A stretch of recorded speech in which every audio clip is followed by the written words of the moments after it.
Hey guys, so today's video is about the Ace family, and they've been doing a lot of things recently. So subscribe, hit that bell, like, comment for engagement before we get into the video.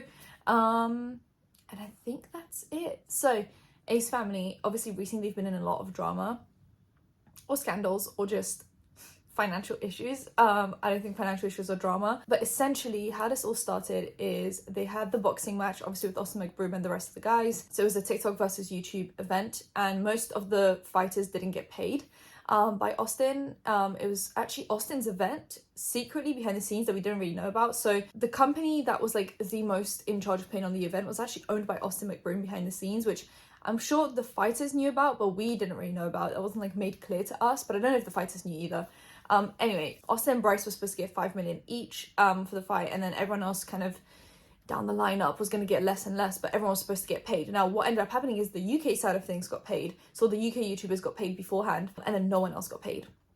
So then, obviously, Austin got sued by LiveXLive, also got sued by, I believe, like Taylor Holder, Nate Wyatt, like a bunch of people, basically a bunch of the fighters from the TikTok side ended up suing Austin McBroom. Since then, LiveXLive has settled, and essentially the payout is going to be just a few $1 million, which is supposed to cover all expenses and all debts, when in reality Bryce Hall himself was supposed to get $5 million, and like the money that they settled for is not enough to even cover Bryce's salary, let alone everyone else's, and let alone all the other costs.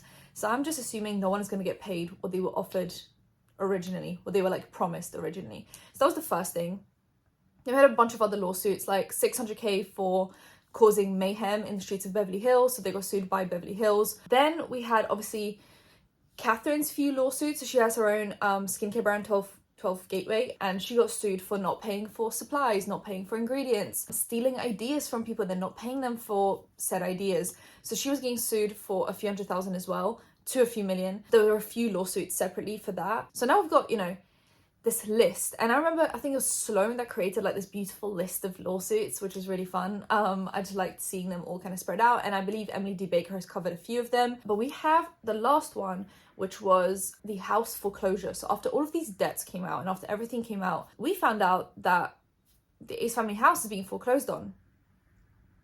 Interesting, because they bought two houses, put them into one mansion, and they ended up living in this huge house that apparently had a lot of issues. And now it didn't say that it was being sold. Like, I remember we found legal documents that this house was being put on auction because they were not paying their mortgage, and they were not paying their taxes, and they were not paying the costs of owning this house.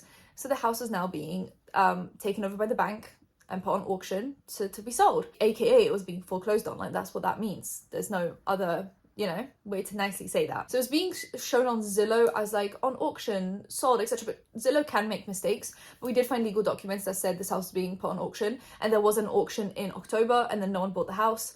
So then it ended up just being foreclosed on, and the family has to move out. They then did this really long video about the house, where they basically just said a bunch of things that didn't really add up, in my opinion. Just how it was all the contractor's fault, and that they didn't, they did pay the mortgage, so they're not being foreclosed on. But then later down the line, Catherine says, well, the house was messy anyways, like I didn't end up paying the mortgage because I didn't feel like I had to. Like, they contradicted themselves a lot, which like, the whole thing was the house being foreclosed on because you didn't pay your mortgage. Catherine's like, oh my god, how dare you guys accuse us of not paying our mortgage? And then later down the video goes, yeah, like, the house was shit, so we didn't end up paying the mortgage because like we didn't get our like contracts extended, the lease didn't get extended, so I just didn't feel like I had to pay the mortgage. Essentially what ended up happening is some people believe that the house was a scam, and that it was actually a business property that they weren't allowed to live in, because if you buy a business property, it's just for business, you're not allowed to live in it. And that's why they didn't get the certificate of occupancy, which is like the main thing in the States that you need to essentially live in the house. So they didn't have gas, hot water, like anything like that, which makes sense because if it was just a business property, but apparently also the contractor kind of screwed them over. They came to him, they said, hey, can we make this two houses into one house? And he said yes, but then it ended up actually screwing up the whole house. The house was built from really low quality products, materials. I believe they said the doors, like the front doors, were supposed to be about $40,000, ended up being about $2,000, which also, why do you need $40,000 doors when you're being sued? I guess they built the house before they got sued, so they couldn't have, thought that far ahead. Because of all of these lawsuits, I believe the lawsuits end up being about $100 million altogether, I think. And then, you know, you have some of Catherine's, and then obviously the house got foreclosed on, so they had to move out. I've actually found a bunch of these TikToks on my For You page. Obviously, I am a content consumer just like you guys, so I'll see the same stuff on TikTok as you, and I'll be like, oh, and then I'll remember that I'm a drama channel and be like, oh my god, wait, write that down and save it. Because obviously I'm just consuming content the way you guys are, and then something pops up on my For You page and I'm like, wait, that's a video. I saw a bunch of these TikToks about the house and exposing the Ace family for lying a bit to their audience about the issues with the house. So I'm going to post a bunch of them here.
And then recently I was on my For You page again, and a woman addressed these other TikToks and explained further kind of what's been going on. So I'm going to post that one as well. You guys, we finally have an update on the Ace family foreclosure. A realtor on this app named Noah Ross did a whole walkthrough of their house and talks about the state of the house currently and also about the documentations that they said they did not have, like all the permits. So watch this clip and then we'll talk about it.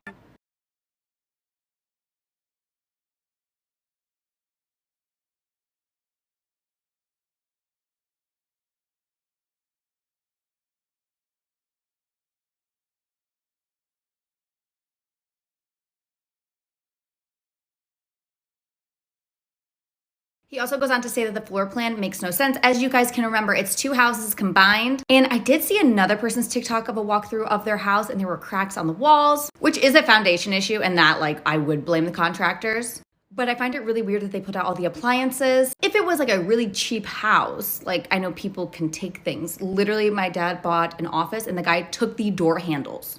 But for a house this expensive, like, why are we taking all of that? And in this next clip, he shows all the permits that they said they didn't have.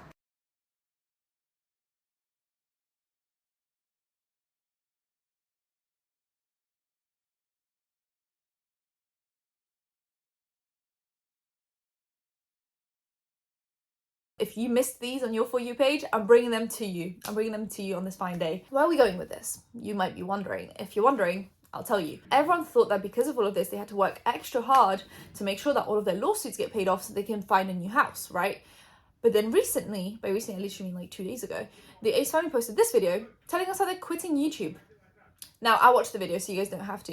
They're not actually quitting. They made it sound like they were quitting to begin with. They were like, we're quitting YouTube. They actually said that they were going to quit a year ago, but then that they loved doing this too much and they just had to keep on going. So it has nothing to do with the fact that you got sued by like 10,000 different people. Didn't have anything to do with the house being foreclosed on, the many lawsuits. Like, you weren't just trying to make extra cash so that you can pay people off in the lawsuits. Because that's what it sounds like to me. It sounds like you guys maybe wanted to quit, but you got sued by a bunch of people and you thought, okay, let's just keep on posting videos because we do not have any money right now to be paying off these lawsuits. That's what I think. That's my opinion. That's not a fact, but that's what I'm saying. Like, that's what it looked like to me. But they said that they just loved doing YouTube so much, they just didn't want to stop. So they said that they're going to be traveling the world next year for probably about 6 months. And yeah, that they're not going to be posting as much. And essentially they said they're just pulling back a little bit. So they're going to be posting once every month, once every 2 months, that kind of a thing. Now, I think it was Spillsesh that actually mentioned this, which I thought was a really great idea. But they probably got the same deal as David Dobrik with the Discovery Channel. Remember when David stopped posting vlogs, but then he got this deal by Discovery where he was going to travel the world and Discovery was going to film it rather than David? I have a feeling that something similar is going on here. Just like Spillsesh said, I feel like maybe they got a deal from some kind of a video company and they're going to be traveling the world for free because obviously the company's going to pay for it and the company's going to create content around it, and they're not allowed to create content around it because that's exclusive to the company that is sending them on holiday for 6 months. I feel like they're not doing this out of their own like accord, their own free will. I'm assuming there is a company behind this being like, hey, we'll send you guys on holiday for 6 months to many different countries, but we will film it and then you guys can take a break from vlogs, and then when you come back you can film vlogs. Or you can film vlogs in between the different destinations. I have a feeling like that's the most like probable situation that could be occurring here, because realistically, if they were traveling for 6 months, they would milk that content on YouTube. We know this. Like, they're making it sound like they're like not gonna do that. Like, they wouldn't do that if they were given the opportunity. I know for a fact that they would milk the content in every single country.